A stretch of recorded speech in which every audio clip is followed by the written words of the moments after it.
All right, everybody. Brian Smith joins us to talk all things UCF Knights as we preview UCF in 2022. We're previewing all the schools in the Big 12 and the four schools joining the Big 12. We've already done BYU. It's now time for UCF.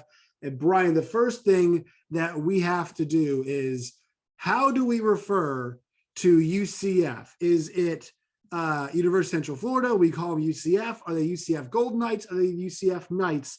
Let everybody know in Big 12 country how we should refer to all of their sports teams. There's a couple of things that they don't like as much.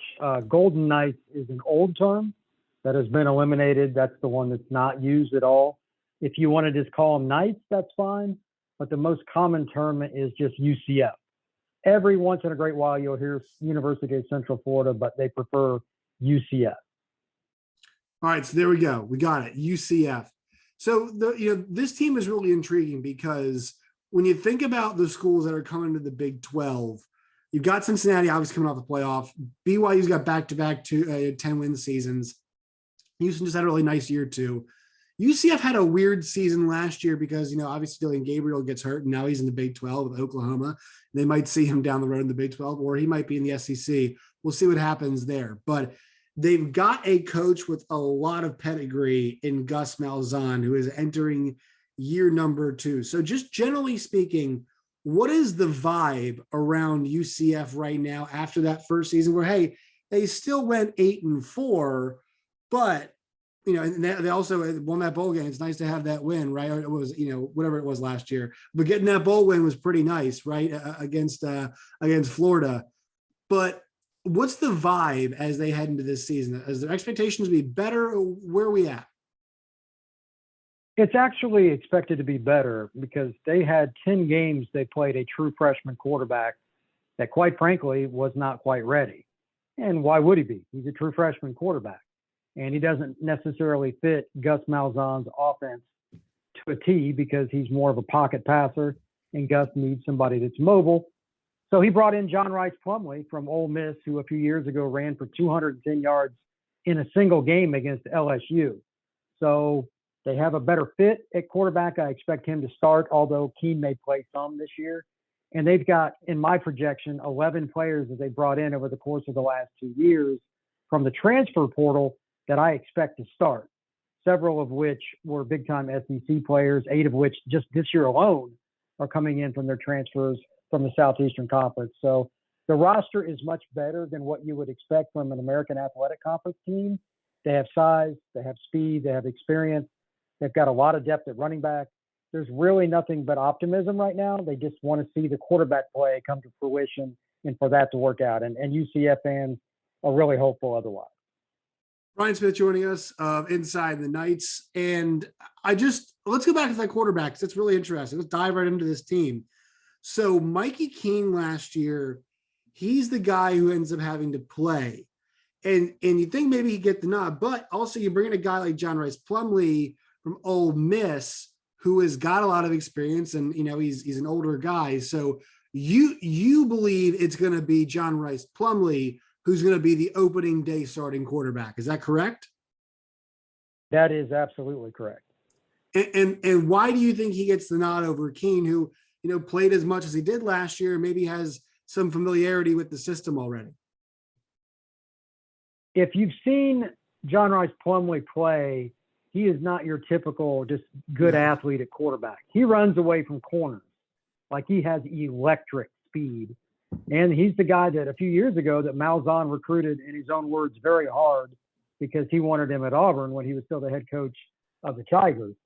Ole Miss won that recruiting battle. He played 1 year at quarterback, and he's played some receiver and running back the last couple of years. But he threw it really well in UCF spring game, and he actually outthrew Keene. Well, there's no doubt who the better runner is. So if it's even close in passing, it's really not that big of a debate. So I have a hard time seeing Keene being the starter, at least to start the year. But again, it's college football. Predicting things completely all the way through a 12-game slate is difficult. So will Keene play at some point? I would imagine so. Do you think there's any chance that if Keene plays, let's just say he wins a job, Do you think John Rice Plumlee would get the same treatment he got at Ole Miss, where he'd be playing some other positions just because of how good an athlete he is? Or do you think they'd say, we need to keep you in case King goes down and we need a quarterback? I think he was told he's just going to play quarterback. Now, they might use him for a trick play or something, but to my understanding, and I don't know John personally, he was told he was coming here to compete at the quarterback position. Now, I have not heard one person say otherwise around the program. So will we see him play slot at some point and run a reverse pass or something? Probably, but he's not coming here to catch passes or run the football out of the tailback position. Something that's really interesting about this, with the guys transferring in, I think it's an inefficiency that they've exploited in the past and they can continue to exploit. Kobe Hudson, and then is it Kamor? Is it Kamor Gamble or Kamori? I haven't even asked him yet. I haven't had a chance to interview him, so I couldn't tell you, to be honest. But the whole point is it's a competitive team in the state of Florida where you can basically, and they're going to be joining the Big 12 here soon. If there are certain guys that are worried about playing time or, maybe want something that's not the SEC, constantly guys behind them, nipping at their heels, whatever, and they still want to, stay close to home and still want to play at a pretty competitive level, still play in the South, UCF's going to be a really good opportunity. And they've got two guys coming over from the SEC in Hudson and Gamble, who are, guys who have got a lot of playing time last year for Auburn and Florida, respectively. Talk about those guys. And also, is this not necessarily an inefficiency, but, an opportunity for UCF to capitalize, especially as they move towards the Big 12? They can offer a higher level of football that's not the SEC. Well, first off, for Gamble and for Hudson, they're both going to be starters, barring something unforeseen. Gamble, I'll start with him. He is the prototypical split-out tight end who's basically a big receiver. But he can play inline and block some too. They're going to use him in different positions. From talking to different people around the program, they were very excited. He gives them a threat that they quite frankly did not have last year at the tight end position. Hudson was the leading receiver for Auburn. I think he had 44 catches last year, if I remember right. But he's a really good possession guy, but he's not credited enough with his speed. He can run too. He's a big body guy at 200 pounds. I think they're going to move him around from what I'm told, put him in the slot a little, put him on boundary, put him outside, and change things up because their primary receiver can play different spots too. So if you move guys around, it makes it hard for the defense. Both those guys should have big years. And just like the transfer portal and everything you were talking about overall, Gus Malzahn's favorite phrase with us is the game has changed. And what Gus is referring to is the transfer portal. That's why he's bringing in these kids, because he knows that it's pretty easy to recruit to the east side of Orlando. For anybody that hasn't been to UCF and where it's a phenomenal campus. There's money everywhere. It's a really good institution. The campus has the football stadium right there on campus. The students are really involved. I think that they're going to do very well rather quickly in the Big 12, especially if Plumlee comes back for a fifth year next season when they're in their first year, because they have better athletes than a lot of people are attributing to having. And the depth is getting a heck of a lot better in a hurry too, because if you're bringing in 14 transfers a year, those are experienced players. That helps. And I do think that UCF is really doing a good job overall at adding to their roster. How important is the running game for this offense? Because either, they're going to be kind of leaned on by Keene, or, they're going to be working in tandem with John Rice Plumlee. So you've got Isaiah Bowser back there. I know people really do like, but he's had some injury problems, and also Johnny Richardson. So two experienced guys.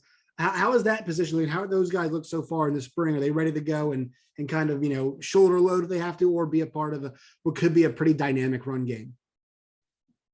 Well, they're about 5 deep at running back is what's scary. I joked with somebody at UCF that they had more depth at running back going into spring than Alabama, and they probably did. But that's just one of those things because of the portal. Bowser transferred in.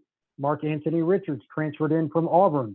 They just have a lot of players. And then Richardson's a kid that kind of got overlooked in the state of Florida because he was about 165, 170 pounds coming out of high school. and he can absolutely fly. They're going to be a power inside zone team with Bowser. I saw him at one of their camps in June. He told me he's 224 pounds, so he's almost identical to what he was last year, and he is a load. He's healthy. He's ready to go. He's rejuvenated. I expect him to have a big year, but they're probably going to rotate guys because they have so many players. They have a couple of kids that haven't even played much yet. They're going to get a shot, and that'll take care of itself. But they are going to be a run first, between the tackles, inside zone, RPO team. And they have the athletes to do it, and they've got a humongous offensive line in front of them, too. And of Yeah, course, I wanted to get to that line. I mean, the heart of the line is back. Samuel Jackson, Matthew Lee, and then look. I mean, I'm not going to try to pronounce his name. Lakahai Puale. Did I get that one? That part of it correct? You're close. You're very close. We're going to go with it. And then he's a great kid, and he's a power player, man. He's a power player. And then they got a couple seniors. It looks like on the tackle side of things as well. So like, this is a pretty old group they have, and I mean. I'll tell you what, if you watched the Big 12 last year, the offensive lines, they were big time. It was so important in a lot of leagues, but it was a running league. And so, this kind of offensive line, I'll tell you what, it would probably play in the Power 5 as well. I think that they would be just fine in the Power 5, like the starting unit. Where teams at the very elite level of Power 5 are different is they have a second group of kids if somebody gets hurt that are ready. I don't know if UCF is on that point yet, just, on that plateau yet. But the starters, everybody's in at least their third year in a college program. That's humongous. O-line in particular, it's just a longer development, traditionally speaking. And Jackson's a 6-year senior, just to put it in perspective. So you can't get more experience than him. Big Sam's 325 pounds, and he's kind of the leader of the offense. If I'm Bowser, that's the kind of guys I want to run behind. And it's not going to be a secret with what they try to do. Here we come. Try and stop us. Yeah, and look, Gus Malzahn likes that. He's I know he likes dipping into the bag sometimes, but he does like to run the rock. The big question is for me, defense. Now I know they've gone heavy in the transfer portal to fix up. And they got a lot of guys coming back too. They've gone heavy to try to shore up some of these spots. And I think this is the question that I feel like I'm going to be asking a lot of, basically everybody I talk to about the incoming teams. Now, Cincinnati may be less so, but for Houston, for UCF, and for BYU, questions are about your defense, not because the Big 12 is a spread it out league that everybody thinks it is, because it's not. My question is, can they play defense like a Baylor, like an Oklahoma State did last year, like an OU did at times last year, like Iowa State did at times, like Kansas State probably is going to this year with the amount of really good guys they've got. Can they find that next year at next level? Now, what I will say is last year, you kind of give them a pass because when you have inconsistent quarterback play, it just, the numbers up for your defense do get messed up because they're asked to do a lot more. So, but if you're bringing in guys to shore up some spots, you feel like you got some holes. So where do you think this defense is in terms of just generally speaking, also becoming a Power 5 defense? Because it is, just because you bring in Power 5 guys via transfer portal or recruit guys other Power 5 schools want, doesn't make it a P5 defense. Well, they got three different things here, and it's just based on position groups. D-line is Power 5 now. Starters. Okay. They'll have 2 or 3 of the starters this year will be NFL guys. I'll get to those guys in a second. It's going to be the best starting unit, in my opinion, in the conference because of the experience, the size, the combination, etc. Their weakness is at linebacker. Tatum Bethune transferred to Florida State. He was their leading tackler. That is a humongous hole to fill. They have other good players, but Jean-Baptiste is going to be their main linebacker, but we don't know how other pieces are going to work. Devod Wilson, he's going to move down to what they call the night position. It's, in Saban's defense, it's called the star. That hybrid spot. They run a 4-2-5, correct? They run is that what they're running? In this league, much like the Big 12, everybody runs different plays, but most teams are in 3 wide, if not 4 wide, even if they run the ball a lot. So it makes a lot of different transitions. But anyway, they've got a lot of moving parts. Kobe Perry's coming in. He's a transfer. They got a kid named Johnson that was an All-American FCS. They're hoping to insert him at linebacker, et cetera. How do the pieces work together? To your point, I don't know. I just know athletically they're very good. Now, depth and all those things, you got to wait to see how it goes. But they've got NFL talent at all three levels. I'm worried about depth, and I'm also worried about fit at linebacker because, you get out of position in today's game, a simple 5-yard whip route turns into a 70-yard touchdown. So it is absolutely a concern. D-line, though, the name to know is Lee Hunter. He's a transfer from Auburn. He is an absolute man-child. You will not block him with one guy in any league, SEC included. And he came over from Auburn. He's 320 pounds, and he will take your lunch money and let you know about it. So he's going to be the anchor in the middle, and that makes it a lot better for Tremont Morris-Brash, who I think is the best overall player on the team. He's an edge rusher, and he's a guy that's going to get paid. So they have some talent. It's just depth and chemistry. You got to figure those things out.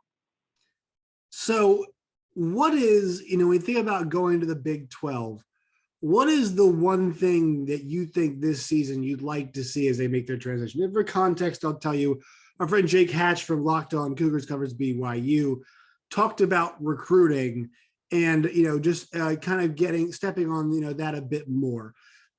I don't think UCF's problem is probably not in that department, but what do you think it is for this? It can be anything. You go any direction here. What's the one thing that you think about this year? Okay, I want to see this improve as they head to the Big 12 conference in 2023. I think it's just consistency with the program. If you're going to do something, stick with it. They've done well so far, but Gus Malzahn wasn't hired until the 15th of February, 2021. Just kind of stick with the plan. Don't jump all over the place. If things do go awry for a little bit, it's college football. Things happen. And I know that's a pretty boring answer, but you're in Florida. Recruiting is not going to be that hard. You're going to get some top players. Now, they're not getting the kids Alabama once, and that's why they're hitting the portal.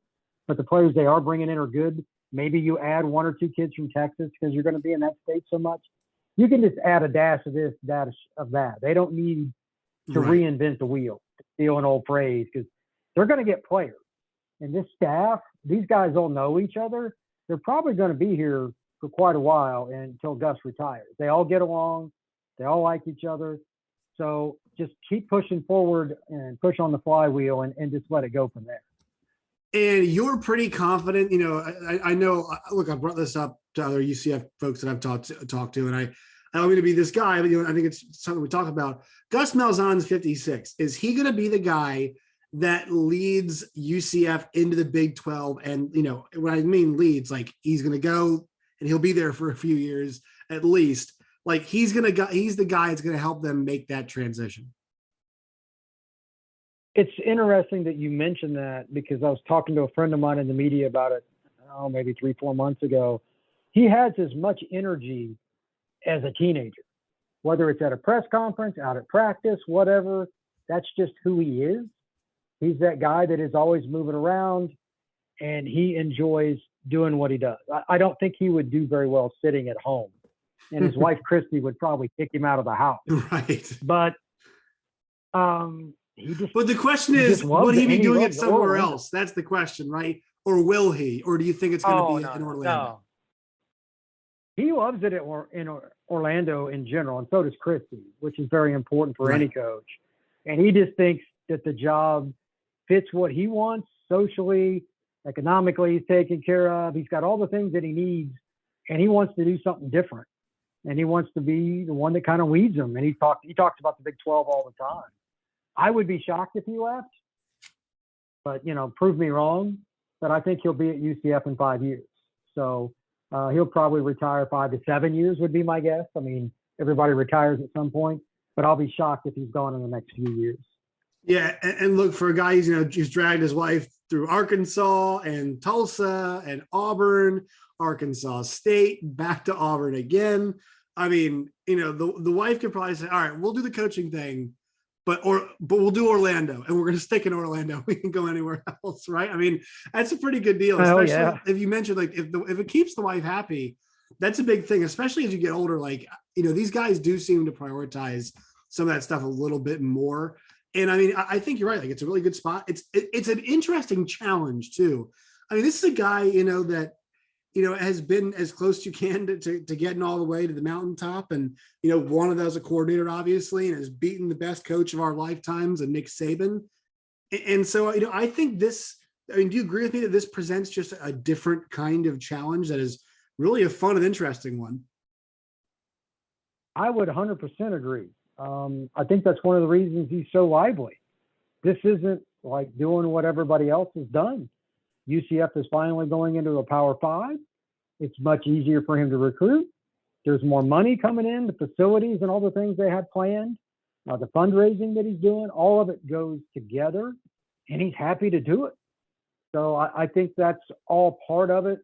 And I don't think there's really anybody happier about it than Gus himself. So right. I think that he'll be here, like I said, 5 to 7 years. All right, a couple things before we get you out of here. So, Brian, I'm looking at the schedule. This is pretty nice. South Carolina State at home, Louisville at home, at FAU, Georgia Tech, SMU, Temple. I mean, I got you October 13th. You're taking one game, and it's in the state of one road game. It's in the state of Florida, right? So, I mean, you're not leaving the state of Florida until October 22nd, which is you have a bye to go to that game, and it's at ECU. I mean, October 29th, in Orlando against Cincinnati, like, there's a pretty good chance this team could be 7-0. So I'll talk to you about that opening stretch, and things get a little bit tougher. Obviously, Cincy at Memphis, at Tulane, Navy, at USF, but a chance to start fast. And what do you think ultimately, for a prediction for record, where do you think they land? I think the low bar is they need to be 9-3 at worst. Okay. And this is without quarterback injury. The way I look at it is you went 8-4 last year with the freshman quarterback. Well, you have to go up from there because you can't assume your quarterback's going to get hurt. And the guy has a better fit for your offense. So 9-3 is bottom end. I'm projecting them 10-2, and where that ends up being is hard to say, but they've got the talent now to compete with anybody in the AAC. They don't play Houston, which is maybe the best team in the league. They call it Sack Avenue with their defensive linemen. They've got a really good pass defense. Maybe they meet them in the AAC championship if they could knock off Cincinnati prior. Those are probably the three best teams. So, like you said, the game against Cincinnati is huge. And if the Knights win that, I think my prediction of 10 wins is pretty safe. And do you like that? I mean, that would be an atmosphere, right? That'd be yeah. That's going to be one heck of an atmosphere if we got that game. And to add more juice to it, both teams going to the Big 12 too. So I think it's exciting. And one more thing before I get you out of here too. Like, are the fans pumped? Are they fired up to get to the Big 12? Is that the sense you got? It is one of those deals where anytime I bring it up, podcast, article, tweet, anything like that, just the volume of interest is like 3-4 times as much as a regular post, article, or whatever. Yeah, I mean, I think a big part of that is they're just tired of being told you're not good enough to be in the Power 5. And now that they're going, they can tell other schools to shut up. And you know how fans like to argue with each other. It's especially because the rival is USF. And at one point, they were trying to keep UCF out of different conferences, and they've fallen off. And now the roles have reversed. It's rather ironic. So UCF's going to the Big 12, and their fans are very, very happy about it. All right. So, Brian, tell people where they can find you and your work and all of its variety. We really appreciate your time. So let the folks know, where can they get more Brian Smith, more UCF content? Absolutely. If you just type in Inside the Knights on whatever your favorite browser is, you'll find me. On Twitter, I cover the state of Florida and recruiting in general for Fan Nation under Sports Illustrated. FB Scout _Florida. That's FB Scout _Florida. On Twitter, I'm constantly around the state of Florida doing videos and photos of kids. So if you like football in this state, high school or college, I've got something for you. Brian Smith, Inside the Knights. We appreciate your time. Thank you so much. Thank you, sir. Have a great night.